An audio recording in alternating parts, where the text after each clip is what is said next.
Assalamualaikum warahmatullahi wabarakatuh. Perkenalkan, nama saya Adriani Aulia, NIM 200919666 dari kelas Sistem Informasi B 2020. Di video kali ini, saya akan menjelaskan secara singkat tentang konsep dasar manajemen layanan IT. Langsung saja ke pembahasan pertama. Layanan adalah penyampaian sesuatu yang memiliki nilai atau value bagi pelanggan atau customer oleh penyedia layanan atau service provider dengan cara membantu pelanggan mencapai apa yang mereka inginkan tanpa menanggung risiko dan biaya-biaya tertentu. Contohnya, misalkan saya adalah seorang customer langganan televisi. Saya tidak perlu menanggung risiko dan biaya tertentu selain biaya langganan televisi. Yang menanggung risiko tertentu adalah si penyedia layanan. Kemudian saya akan mendapatkan apa yang saya inginkan dari value yang telah diberikan si penyedia layanan tadi. Jadi saya tidak perlu menanggung biaya lain kecuali biaya berlangganan televisi. Nah, apa sih value itu? Value itu adalah sesuatu yang bernilai bagi seorang pelanggan yang diharapkan dari keluaran atau outcome sebuah layanan.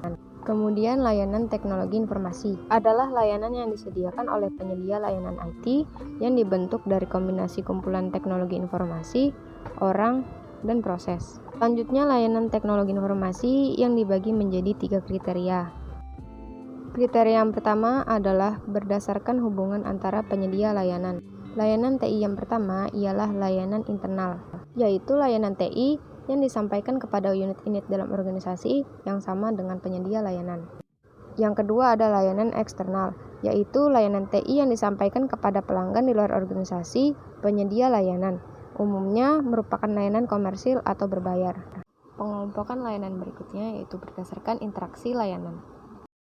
Dalam pengelompokan ini terdapat 2 jenis layanan. Yang pertama customer facing IT service dan yang kedua supporting service. Apa sih perbedaan dari kedua layanan tersebut? Yang membedakannya adalah pada customer facing IT service, pelanggan bisa dapat berinteraksi langsung dengan layanan tersebut.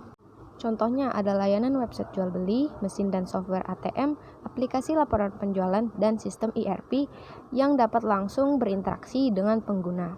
Sedangkan pada supporting service, layanan tersebut tidak dapat langsung berinteraksi dengan pelanggan, melainkan hanya berinteraksi dengan penyedia layanan TI. Contohnya ada layanan internet akses dan web hosting atau layanan jaringan antara mesin ATM dengan pusat data bank. Pengelompokan yang ketiga yaitu berdasarkan manfaat yang disediakan layanan. Layanan yang pertama yaitu core service. Layanan TI yang menyediakan kebutuhan utama pelanggan dan umumnya terkait dengan fungsi-fungsi sebuah bisnis. Contohnya adalah layanan email. Layanan yang kedua yaitu enabling service. Layanan TI yang dibutuhkan agar core service dapat disediakan.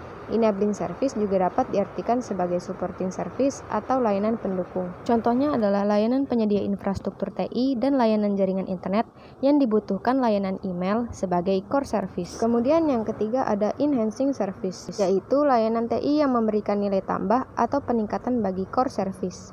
Contohnya seperti aplikasi smartphone untuk mengakses email.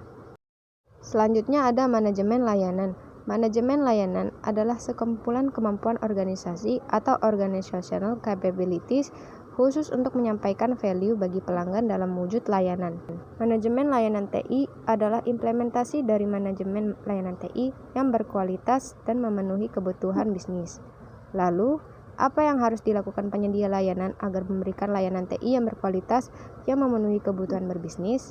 Yang dapat dilakukan yang pertama yaitu dengan mengelola layanan IT dari sudut pandang bisnis. Penyedia layanan TI harus mampu memahami pandangan-pandangan bisnis tentang keuntungan-keuntungan atau value yang diharapkan dari pemanfaatan teknologi informasi tersebut. Kemudian yang kedua, dengan membutuhkan kombinasi PPT yang tepat, yaitu people sebagai orang yang memiliki keahlian yang sesuai. Yang kedua ada proses yang berjalan dengan benar dan teknologi yang memadai.